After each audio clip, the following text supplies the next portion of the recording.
അലീനയും മനുവും കല്യാണം കഴിച്ചു. അവരുടെ പ്രണയത്തിൻ്റെ അവസാന കാത്തിരിപ്പായ വിവാഹം അങ്ങനെ നടക്കുകയാണ് മംഗളമായി തന്നെ. അതിന് മുൻകൈയെടുക്കുന്നത് സ്റ്റാലിനിയും ബാലചന്ദ്രനും ചേർന്നായിരുന്നു. എല്ലാ എതിർപ്പുകളെയും അവഗണിച്ചുകൊണ്ട് തൻ്റെ മകളുടെ ഏറ്റവും വലിയ സന്തോഷമായ മനുവിനെ അലീനയ്ക്ക് നേടിക്കൊടുക്കുകയാണ് സ്റ്റാലിനി. അതിനോടൊപ്പം ബാലചന്ദ്രനും അച്ഛൻ്റെ സ്ഥാനത്ത് നിന്ന് അങ്ങനെ അവരുടെ വിവാഹം നടത്തി കൊടുക്കുന്നു. വൈജ നിമിഷം അറിയുകയാണ് സ്റ്റാലിനിയുടെ മകളാണ് അലീന എന്ന്. അപ്പോൾ തൻ്റെയും സ്റ്റാലിനിയുടെയും മകളാണ് വൈജയന്തി അറിയുകയാണ്. അലീനയെക്കുറിച്ച് ബാലചന്ദ്രൻ എല്ലാ സത്യങ്ങളും മാറുകയും തന്നിൽ നിന്നെല്ലാം മറച്ചു വെക്കുകയുമായിരുന്നുവെന്ന് വൈജയന്തി ആകെ തകർന്നു പോവുകയാണ്. മനുവിൻ്റെ അമ്മ കമല ഈ വിവാഹത്തെ പൂർണ്ണമായി എതിർക്കുന്നുണ്ട്. അതൊന്നും വകവയ്ക്കാതെ എന്ത് വന്നാലും എൻ്റെ മകൾക്ക് ഞാൻ മനുവിനെ നേടിക്കൊടുക്കും.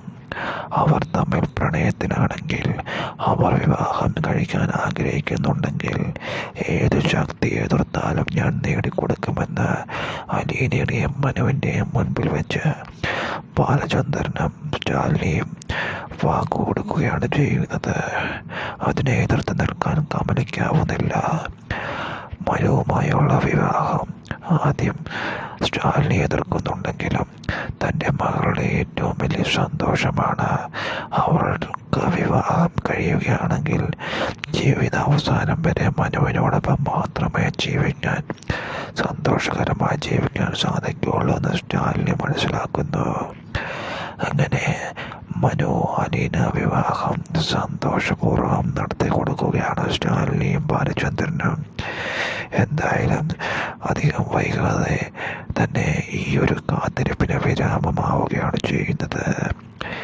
ഇത്രയും നാളും ആരുമില്ലാതെ ജീവിച്ച തൻ്റെ മകളുടെ ആദ്യമായി ചോദിക്കുന്ന ആഗ്രഹമായിരുന്നു മനുവിനെ നേടിത്തരിക എന്നുള്ളത്. തനിക്ക് ജീവിതത്തിൽ സ്റ്റാലിനി അത് മാത്രം നേടിത്തന്നാൽ മതിയെന്ന് അലീന വാശി പിടിക്കുന്നു.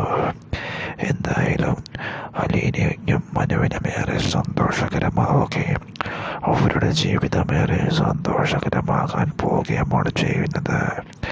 എന്തായാലും നമ്മുടെ കാത്തിരിപ്പിന് വിരാമമിട്ടുകൊണ്ട് പ്രേക്ഷകർ ആഗ്രഹിച്ചതുപോലെ അലീനയും മനുവും ഉടനെ തന്നെ വിവാഹിതരാവുകയും സന്തോഷകരമായ അവരുടെ ജീവിതം തുടങ്ങുകയുമാണ് ചെയ്യുന്നത്. ഇനി അധികം കാത്തിരിപ്പിന് വിരാമം വിട്ടുകൊണ്ട് അവരുടെ വിവാഹ നാളുകൾ